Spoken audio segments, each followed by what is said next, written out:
Now, several communities in the Tamale Metro and Sagnarigu municipality have been flooded following a heavy rainfall this afternoon in the capital Tamale. Many roads were flooded, causing heavy traffic in these areas. Some of the communities flooded include Sawaba, Taha, Gumani, Waterworks, Nyohini, Sagnarigu Kukuo, and others. The heavy downpour started at about 2 p.m. Sunday and continued throughout the evening. The Sagnarigu Kukuo Dam is overflowed, and it has overflowed its banks, and it's flooded several communities in its wake. Some residents who spoke to JoyNews blamed the situation on poor drainage construction in the area. We lost our documents a lot. When you enter the room, everything is spoiled. Everything is spoiled.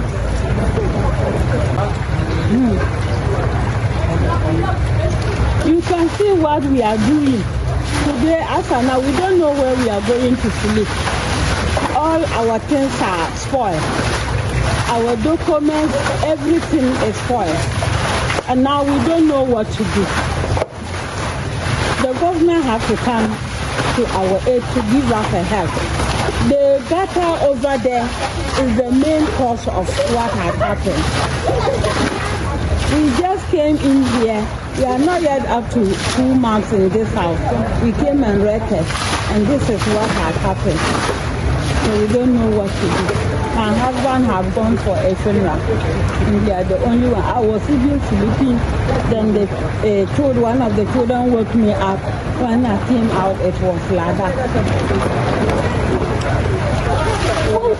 It's a very bad situation, very, very bad feeling. We've lost all our properties, our fridges, including our documents. But what happens is that we have a very short gutter that is supposed to start from our house, continue from our house to the main road, and it has been truncated from our house. So when the water comes, it flows directly from the road into our homes. Instead of it flowing into the gutter, there is no gutter because the gutter has not been constructed. It ended at a house just closer to ours. So that is why we are in this situation. And so we don't even know what to do now. As you can see over there, the way the water is flooded, everything here. So I was at work. When I came back, I almost full of water. So we just started cleaning. How long have you been doing have you been doing the cleaning? The whole of yesterday, yes and night. We started yesterday night. What have you lost? A lot. As you can see, my items are over there. They were all submerged in the water. What items are these? Sound systems, fridge, TV, everything. My chairs, my motorbike was also in the water, so a lot. And the way the rain came, it was too much because it's like it rained for about 2-3 hours. So the water was too much. And maybe this is our primary focus. The gutter is not that much. It's small. We'll stay a bit further with this story, and Abdul Rahman Abdullah Razak is the Tamale Metropolitan NATMO Director. He joins us live with more. Good afternoon, sir. How do you react to concerns about the cause of the flood, and what is your office doing about it? Good afternoon. Right, good afternoon, sir. Good afternoon. So what is your office doing about the cause of the flood? In fact, it was very, very, very, very sad story. And since yesterday in the night, yes. Right, Mr. Razak, if you can turn off the volume on your television and listen to us on the phone, we would be very grateful. Okay. Yes, we want to know, how have you come to the victim's aid since this Yes. You know, Tamale Metro NATMO is a very big metro, so it has been divided into 3 sub-metros. We have the Tamale South, Tamale Central, and Tamale Central and next sub-metro. So when it happened, I have to quickly move in, and our zonal coordinators went to the field, as it mentions Gombini South, Gombini North, Lamakara, and other people to assess the situation, which was very, very bad. When we went in, the male adults which were affected were 144. 154 male adults. Female adults 182.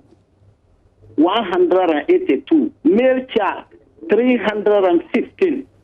315. Female child 245. Bringing the total number of victims affected to 896, which were affected. Total household which were also affected was 486. 486.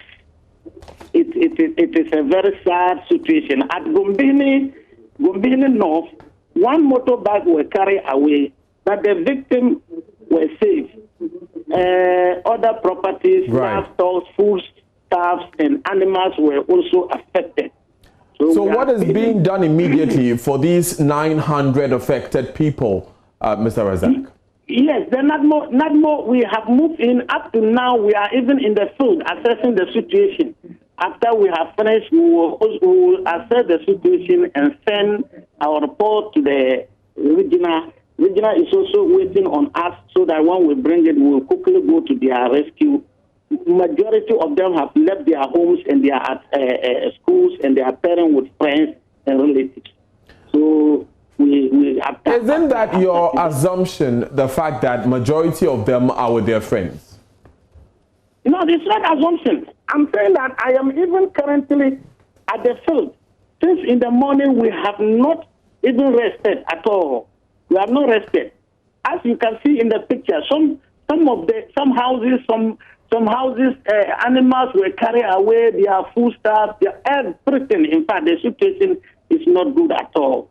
It's not good. So in the meantime, what do the people do?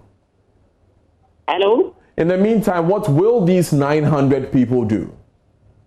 That is what I'm saying. We are also helping to relocate. We are trying to relocate some of the victims who were affected, who did not have a place to stay.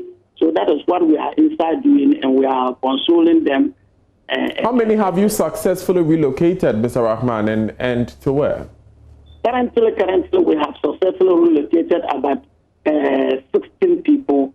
Like the Bumbini, we send about 5 of them to our NADMO office who are there, and we are trying to see what the situation will happen. Then we'll relocate the others. Thank you, Mr. Razak, for joining us. Meanwhile, some victims of the Northeast region floods are yet to receive cash donations made to them by the Vice President, Dr. Mahmoud Bawumia, when he visited them last week.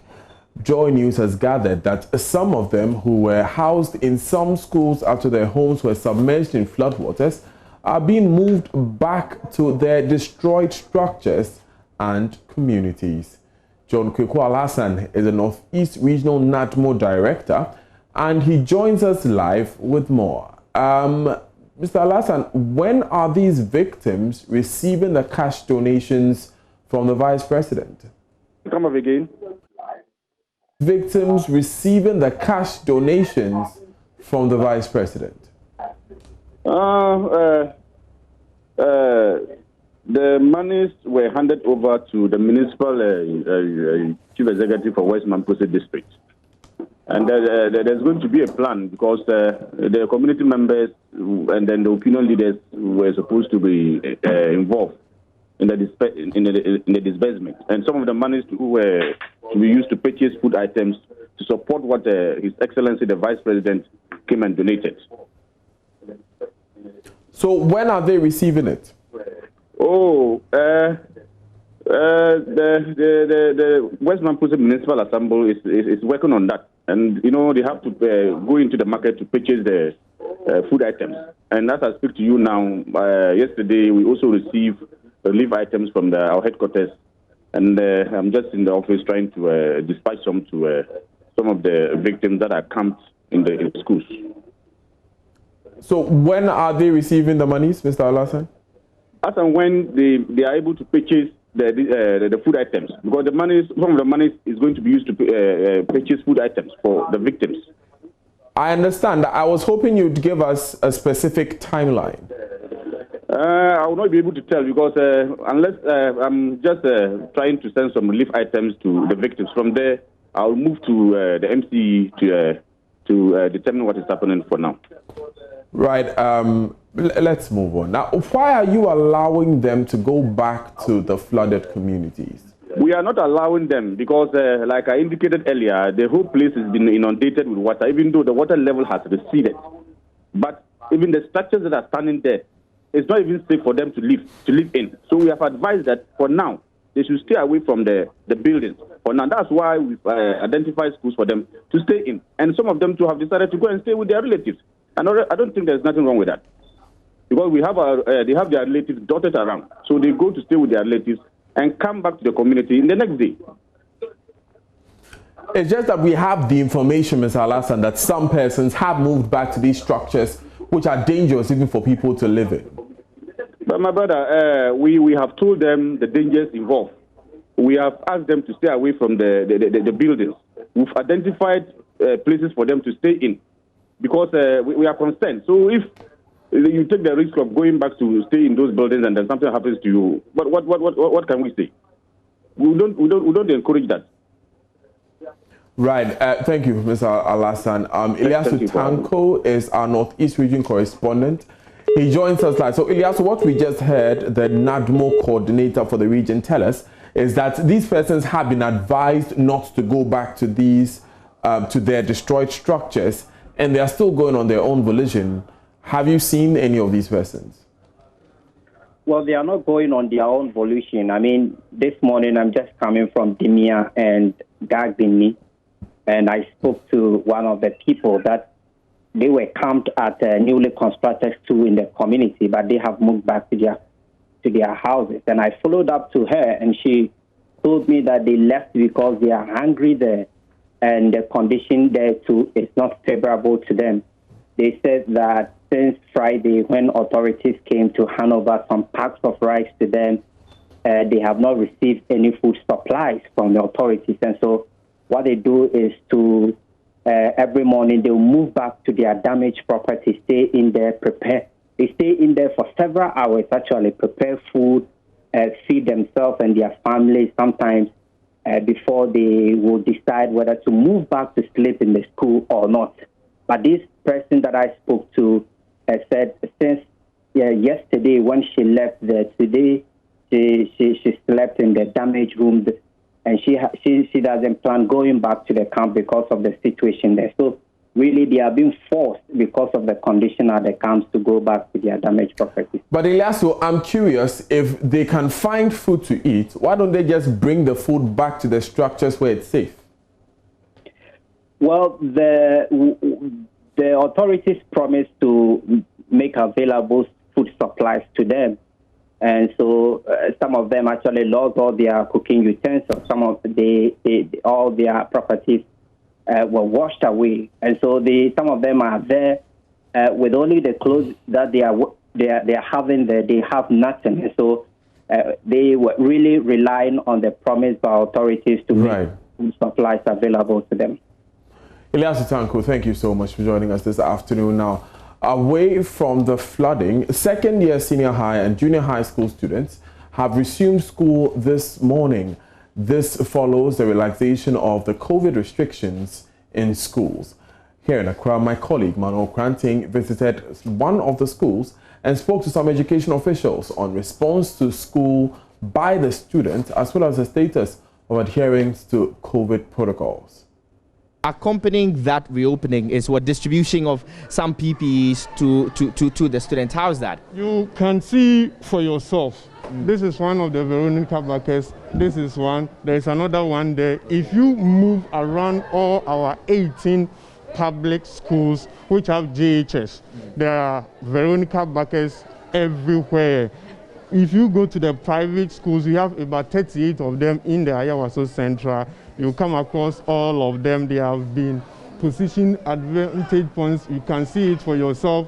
Some of the students wearing their face masks and all that. So in Ayawaso Central, and for that matter, some of the other districts, I'm particularly sure things have been put in place regarding distribution of PPEs? Well, you are here and you'll be monitoring how the reopening, is going down. You see parents, you see the teachers. What have you particularly told the teachers in terms of what training and how to, be able to access situations? We saw in KNUST Senior High School the unfortunate, demise of one student who was suspected to have gotten COVID-19. The teachers didn't seem so, trained in handling that. What are we doing in that regard also? Now, let me start from when the Form 3s were allowed to come in.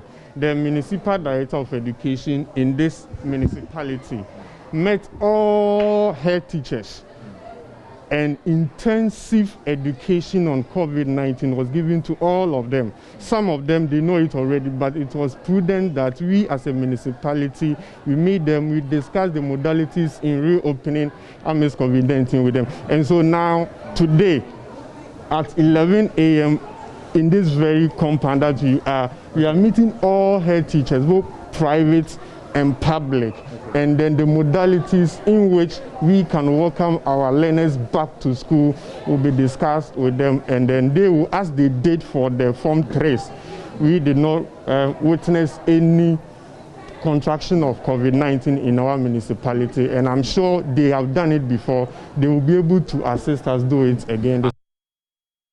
Now, 2 junior high school students joined my colleague Mamavi Oswabwaje in studio this morning to share their experiences during the lockdown and how they are prepared to report to school.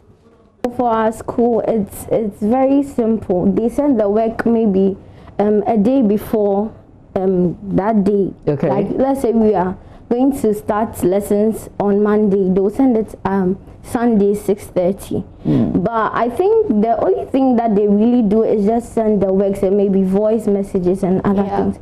And I think it's not enough. For my cousin's school, they do the Zoom meetings and the Google meetings. So there's some interaction between the students and the teachers. But for us, they just send the work. And I think it's because of the facilities and the things at our school's disposal. That's why we are not doing the Zoom meetings and other things. But my routine has changed because you wake up in the morning, you brush your teeth, you do other chores before you start your work and everything. Yes. But you're part of the lucky ones, right? Yeah. Because there are many other students who don't even have work being posted to them a day for them to look at it. They're just home doing nothing really for all these months. So you're part of the lucky ones. But it's still not enough because you want the... But Juanita, are you worried about COVID-19? Yes, I really am, because today I was really scared to even go to school. But I heard they fumigated my school, but I was like, I have like over 10 sanitizers in my bag. Like, honestly, I don't want to even go to school. I just want to be alone, just learn and go back home, because I don't know who has the COVID and who is bringing it in. And my school, they are not doing the boarding like other schools, so it's quite a little bit dangerous. So I just think that I'm just going to stay at my place and just distance myself from everybody, just go to school and go back home. Now, the Ghana Education Service is entreating all heads of schools to exercise patience if they do not receive the full complement of personal protective equipment, PPE, on time as schools reopen today. Deputy Director General Anthony Boateng says there may be some logistical constraints which would delay the supply of PPE. Second-year junior and senior high school students are resuming today to complete their academic year. Government is supplying 3 face masks to every student, but Anthony Boateng of the JoyNews says not everyone would receive the full number this morning. He was speaking on Prime Morning on Joy Prime TV. Every student is supposed to be wearing their mask. And the reports I'm getting as of last night indicates that the supplies have gone to the schools. Yesterday I had a confirmation from some few schools when I checked.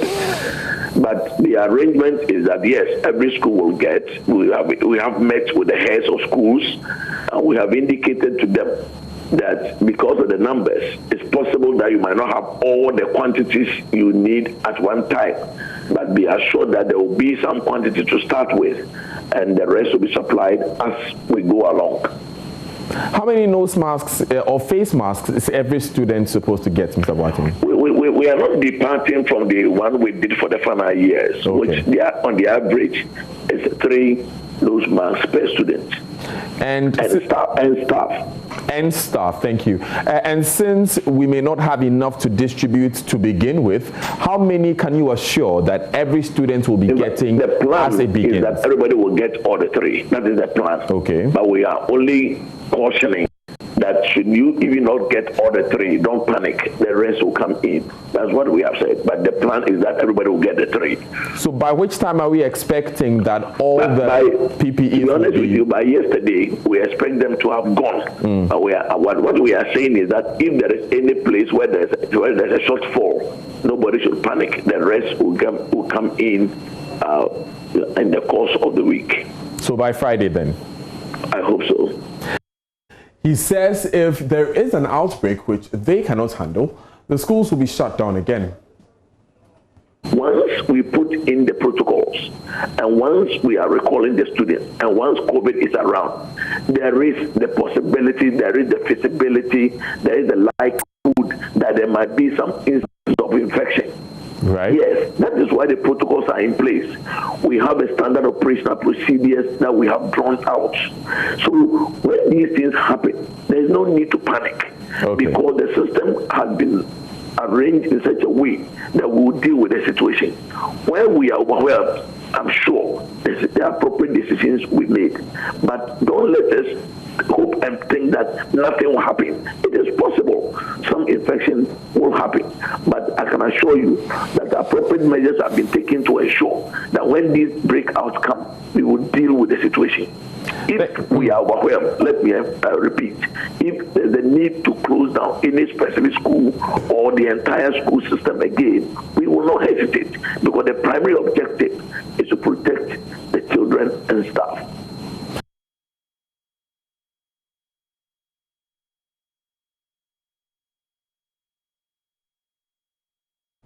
You're live on Joy News today with me, Daniel Dazin. A fundraising for the hashtag Up to Us campaign to help flood victims in the north will end tomorrow after the Super Morning Show on Joy FM. Host Kojo Yankson has joined me in studio. Kojo, why is it ending tomorrow? Well, we've decided that we can't let these people wait any longer, and they are in dire straits. We've seen all the stories coming through, even those whose homes have been destroyed, who have been fortunate enough to be relocated in empty schools.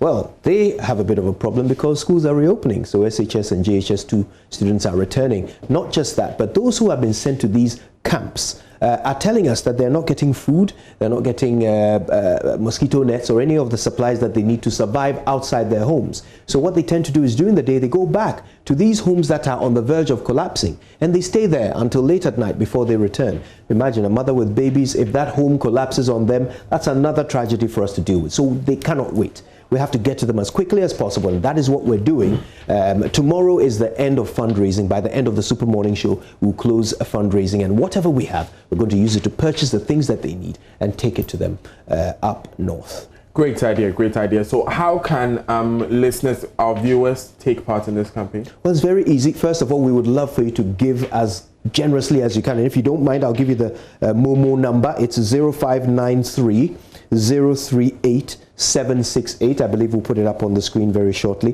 0593 038 768. That's the easiest way to give. Or you can give through our account at EcoBank. Is the Northern Floods Disaster Fund. The account number is 1441 002 338 104. That's 1441 002 338 104. If you want to give in kind, the things that these people need the most are supplies. Food items like rice, cooking oil, tomato paste, canned fish, starter packs, you know, the little cereal packs, or non-food items like mattresses, mats, mosquito nets, hygiene kits with toothpaste and brushes, soap, sanitary pads and so forth, blankets, buckets, plates, cups, whatever you can give to these people. It would make clothing, absolutely, and we've had so much clothing coming in. Thank you so much to all of you who have already given. More is needed, obviously, more of everything. more money, more items, please give from your heart. It will make a difference. And then, so after tomorrow, if there's someone who wants to help out, will there be an avenue for them to do so? Absolutely. I mean, these people will be in need for quite a while because there is still no plan as to how to rebuild their communities. And so we want to continue to be an avenue for people to get, some help. But right now there is a desperation which needs to be resolved. It needs to be addressed. That's what we want to tend to immediately. And that's why from at the end of the show on Monday, we will stop donation receiving, but we will announce for the sort of ongoing future, medium to long term, how we can help these people. Kojo, thank you so much. And I believe that it's too important that we all take part in this. Let's move to other stories. And Occupy Ghana has called on government to ascertain and address any legitimate demands that could be addressed of the persons calling themselves Western Togolanders. The group has been demanding the secession of the Volta region and some other parts of the country over a period. Now, in a statement, Occupy Ghana expressed concern about the emergence of the separatist or secessionist group composed by persons identifying themselves as Western Togolanders. A number of well-meaning Ghanaians have discouraged any audience between government and the group since the group began launching various attacks in parts of the region. In an interview with Asempa FM last week, Vice President Dr. Mahmoud Baumia stated emphatically that government will not engage the separatists. He described them as a bunch of criminals who must be arrested and prosecuted.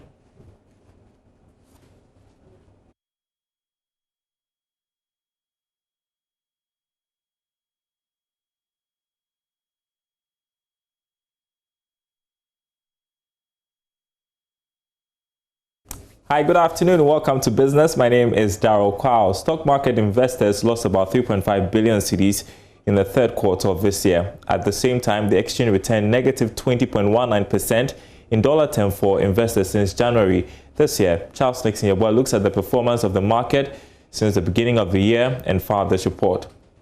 As of the end of September this year, the market capitalization, which measures the total market value of stocks, stood at 53 billion cedis. As many as 17 stocks have lost value in their share prices, whilst only 5 have gained value since January this year. This is the third year running in which the market has been underperforming. The weak performance of the market has been largely attributed to the collapse of some financial institutions, which has deprived many investors of the needed funds to invest on the capital market. For instance, pension funds and other investment funds that invest heavily on the market had slowed down because their funds were or have been locked up. The men's gold saga, in which some investors also have their funds locked up in the company, is also a typical example. Financial stocks which hitherto were doing well have been performing below expectations this year, with 9 banking stocks losing market value. ADB is the only banking stock that has witnessed an unchanged price since the beginning of the year.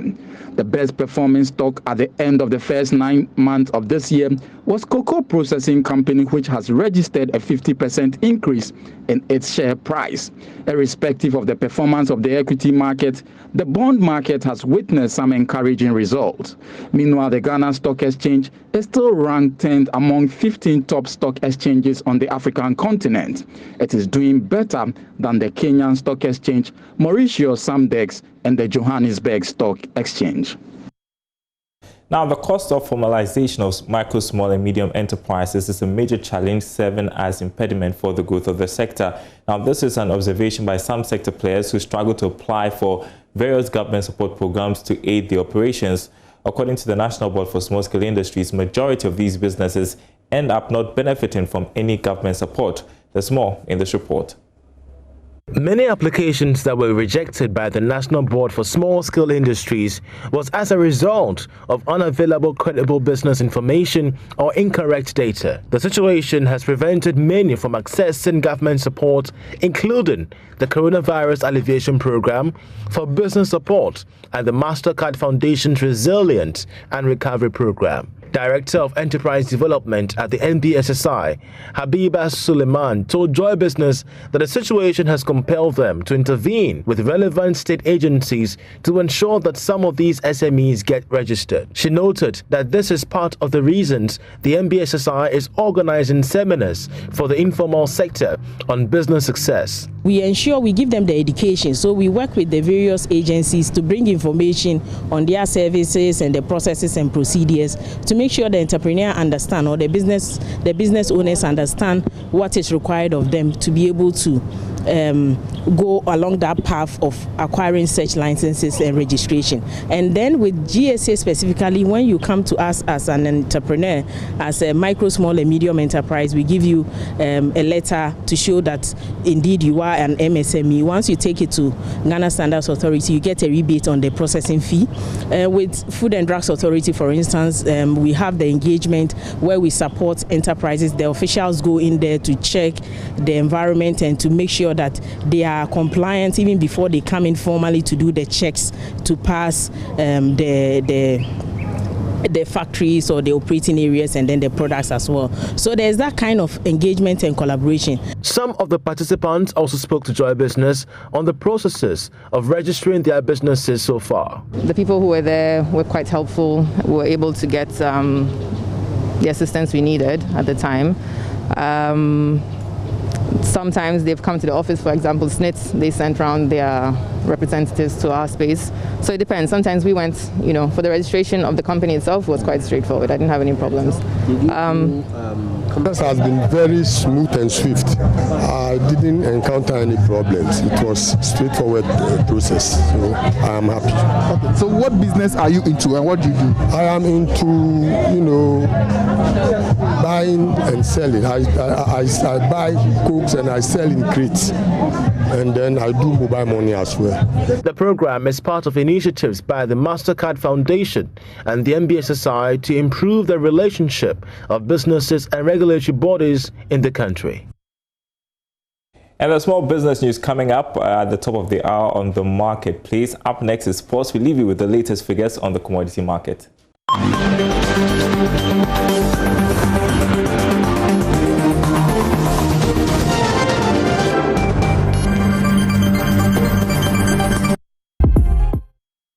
Good afternoon, welcome to Showbiz here on JoyNews today. Now, reigning artist of the year, Kwame Yuji, says the only way one can break through in the Ghanaian showbiz industry is by hard work, respect, and love for God. He made this assertion in an interview with me on the E-Vibes show.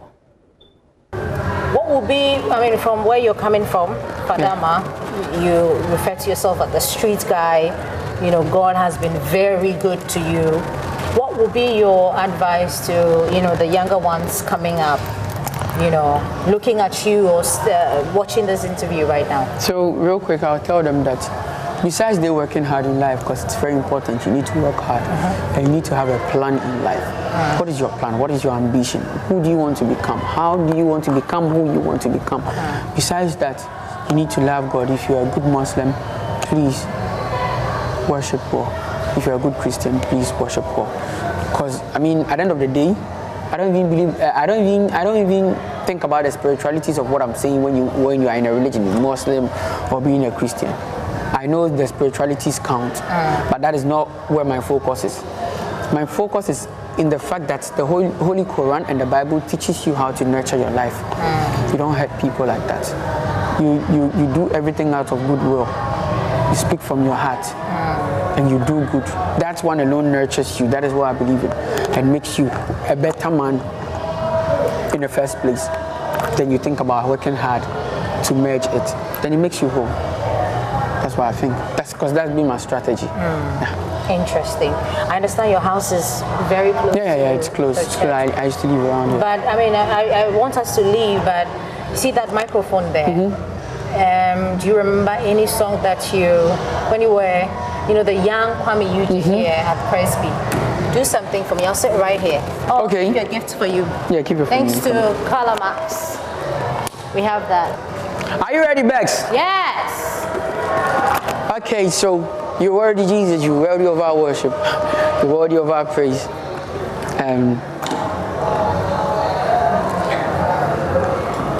song do you want me to sing? The one that collapsed the stage. The one that collapsed the stage. Let me remember. That's long ago. I was like 13 years old. 13. That's a very long time ago. Okay. Hallelujah. We were found. Oh, hallelujah. We were found. Oh, Mama, ordini, moja me, we were found. Oh, Mama, ordini, moja me, we were found. What's the African number? Away from that, meanwhile, multiple award-winning gospel minister Joe Mettle has revealed his grandmother's small-scale credit union, popularly known as Susu Group, inspired his music career. Joe Mettle spoke to me in a yet-to-be-aired episode of E-Vibes on Joy News this Saturday. I guess that coming back here brings memory. I remember my grandmother used to have meetings with other, they have something we call kwe. I don't know how you call it, but it's more like a meeting where... With the family people? No, it was, you know how like you guys do susu and those kind of stuff, but they did it, like there were different people who come, contribute on this month, they give it to one person. And then, but it was a whole thing. It wasn't just collect the money and give. We had the whole activity every month, where they sing, and I picked even some of the Ghana songs and stuff because there were elderly women who knew the hymns, the Ghana hymns and stuff. So it was here, like it was. We've done a lot of renovations to this place. Any of the hymns that's your plenty. song? Most of the Ghana songs you hear me sing, I picked from those places. I remember them because I was smaller and they used to have a drum, and then I normally would play the drum whilst they sing here, and so. Little did I know that whilst I was with them, I was still picking up some of those things. All right, actor Majid Michel says he won't accept movie roles that will in any way corrupt the morals of children. When was the last time you ever ever picked up a script, agreed on a script to want to shoot? Oh, I shot in Nigeria just before COVID. Yeah, and I've done one or two things, but I'm just a little more particular about the morale of the entire story, that's all. So now when you pick a story, unlike before, you need to consider the morale, the message it's sending, what it's doing to the people who are going to watch? Basically. Why now? Well, I've just gotten some enlightenments, and my interest is with people now, children, grown up. What are they seeing? What are they being fed? Baseline. So I don't want to be the one to feed them a morale that will rather provoke them to go and be immoral or wayward in any way. So even if the character is bringing home good money for good business, for good commerce, once it is not of good morale, you won't accept? You have to be specific. Are you talking of my character or the morale of the story? The morale of the story. Yes, I won't accept it. Majid Michel there. That'll be all for Showbiz here on Joy News today. My name is Becky. Over to you, Daniel.